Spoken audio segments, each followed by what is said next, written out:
Ini adalah sesi perkongsian audiobook yang ke-20 daripada 26 sesi keseluruhannya bagi bacaan buku kanak-kanak Petualangan Kursi Ajaib ataupun Pengembaraan Kerusi Ajaib yang merupakan terjemahan ke bahasa Indonesia daripada versi asal dalam bahasa Inggeris Adventures of the Wishing Chair by Enid Blyton.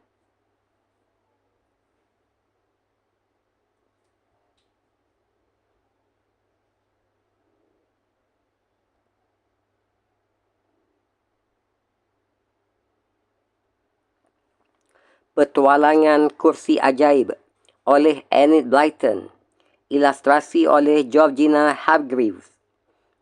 Daripada buku asal dalam bahasa Inggeris Adventures of the Wishing Chair, copyright as to the text by Darrell Waters Limited 1937, first published by George Newnes Limited London 1937, copyright illustrations Deans International Publishing 1984, alih bahasa ke bahasa Indonesia oleh Widya Kirana, penerbit PT Gramedia, Jakarta 1986.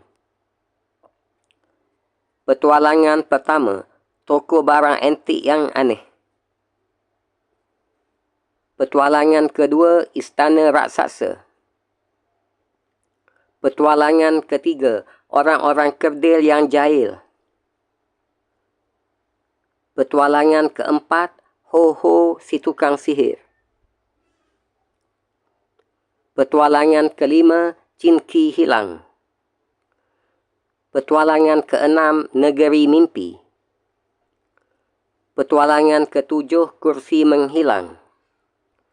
Petualangan ke-8, si kumis hilang. Petualangan ke-9, Kiri-kiri si nenek sihir.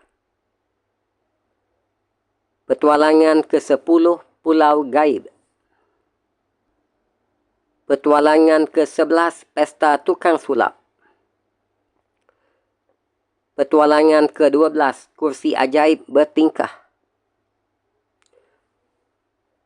Petualangan ke-14, Si Kuping Lancip. Petualangan ke-14, Rumah Putar. Petualangan ke-15, Nenek Snipit. Petualangan ke-16, Thomas yang Konyol. Petualangan ke-17, Jin Angin. Petualangan ke-18, Pak Twisty. Petualangan ke-19, Dua Anak Nakal. Dan mari sama-sama kita ikuti keseruan pengembaraan Peter, Molly, Cinki dan Kerusi Ajaib di dalam petualangan yang ke-20, Bertengkar Hebat. Petualangan ke-20, Bertengkar Hebat.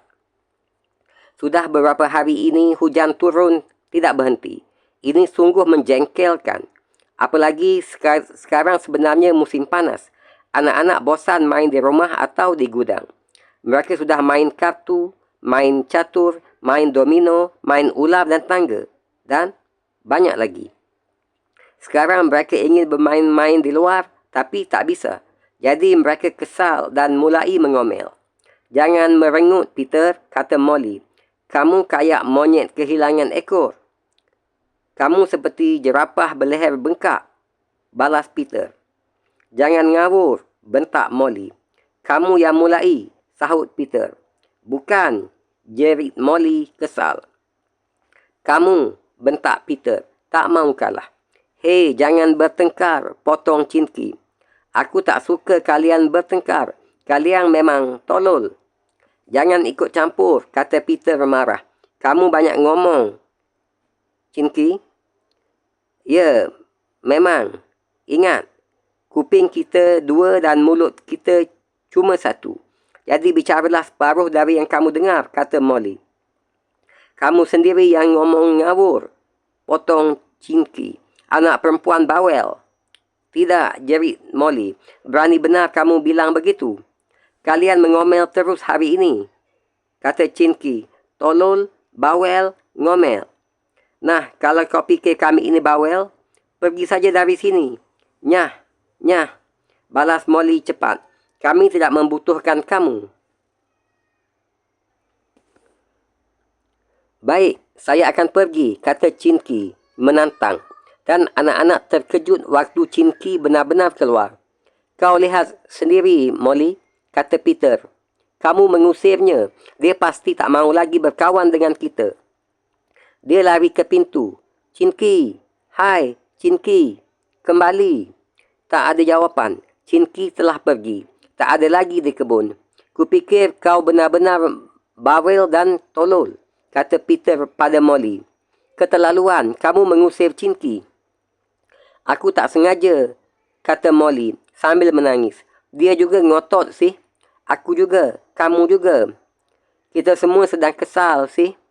Aku tidak, bantah Peter. Bohong, sahut Molly. Tidak, bentak Peter. Bohong, balas Molly. Kupukul kau. Diam, diam. Terdengar suara menengahi. Ibu berdiri di ambang pintu. Kalian memang tolol. Bertengkar begitu. Tuh, Paman Jack ke sini. Dia mahu mengambil anjing di rumah Pak Kebun. Kalian mahu ikut? Mahu, mahu, seru keduanya gembira. Kami akan pakai mantel dan sepatu bot. Tak lama kemudian, Peter, Molly dan Paman Jack berangkat. Kedua anak itu sudah melupakan pertengkarannya dan mereka juga lupa tentang Chinky. Paman Jack memilih anak anjing yang bulunya hitam, bercakap-cakap sebentar dengan Pak Kebun, lalu pulang. Sepanjang jalan, Peter dan Molly menyanyi gembira, lupa sama sekali bahawa mereka baru saja bertengkar hebat. Sudah saatnya makan siang ketika mereka sampai di rumah. Selesai makan, mereka berlari-lari ke gudang, maksudnya mahu bermain dengan Chinky. Tapi Chinky tak ada. Peter dan Molly merasa cemas. Apakah kau fikir dia benar-benar pergi? Tanya Molly sedih. Aku tak tahu, sahut Peter. Aku akan bersiul di kebun. Siapa tahu dia mendengar dan mahu datang. Jadi Peter pergi ke kebun.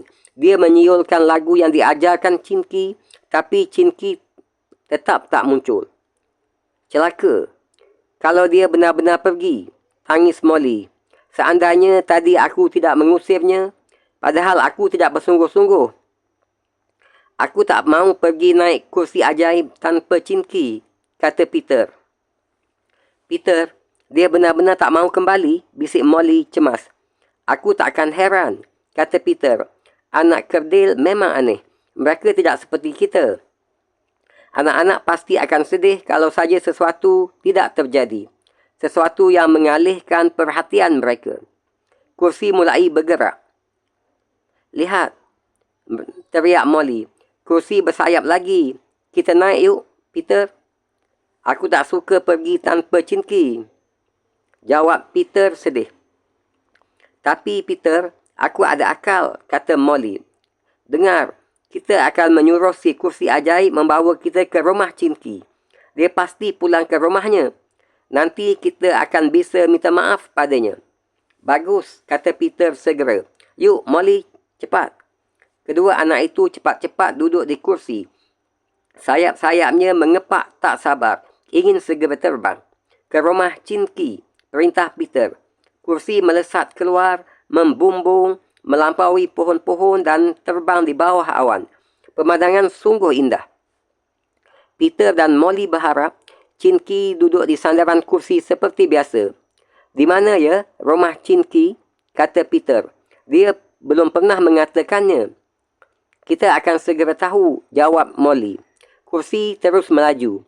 Mereka melewati puncak-puncak menara yang tinggi menjulang, menggapai awan. Negeri dongeng. Tiba-tiba kursi menukik.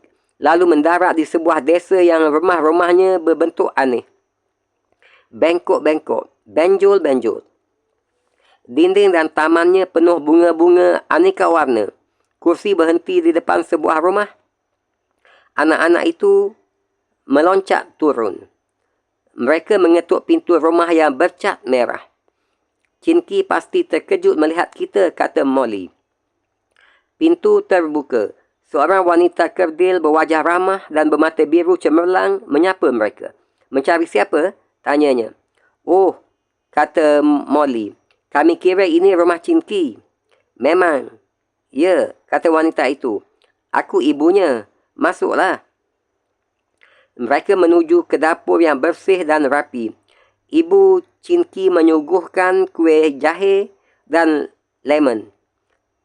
Terima kasih, kata Peter. Di mana Chin-Ki? Dia tadi memang pulang. Dia minta aku menyiapkan tempat tidurnya, jawab wanita itu. Dia berkata bahawa kalian bertengkar, jadi dia mahu pulang saja. Anak-anak merasa malu. Aku tak bermaksud mengusirnya, bisik Molly hampir tak terdengar. Kukira Chin-Ki juga bersalah, kata ibunya. Dia pergi membeli sapu tangan. Sudah lama tadi. Sampai sekarang belum kembali. Jadi kukira dia kembali ke tempat kalian.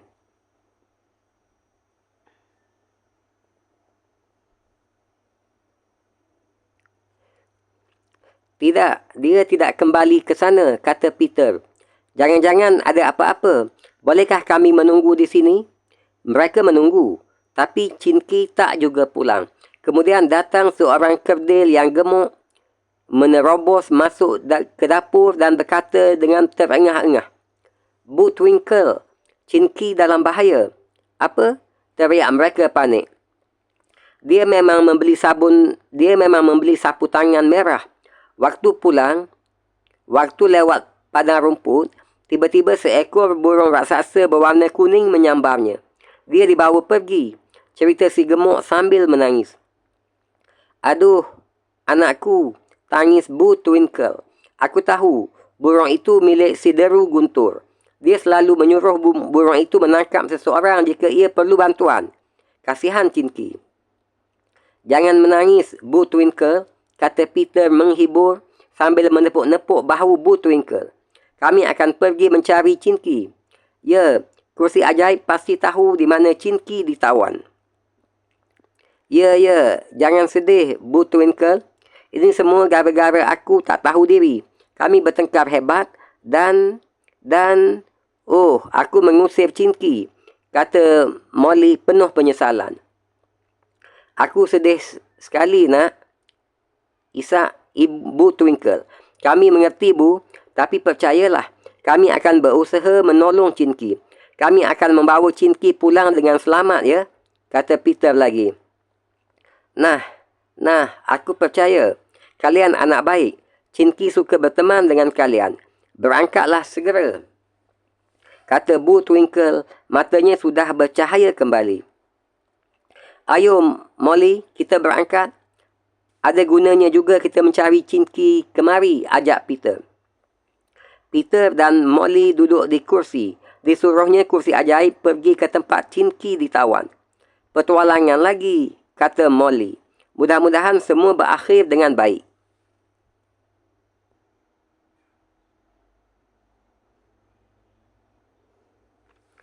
Sampai ketemu lagi dalam petualangan berikutnya, yakni petualangan ke-21, Si Deru Guntur yang Sakti. Terima kasih dan sampai jumpa lagi.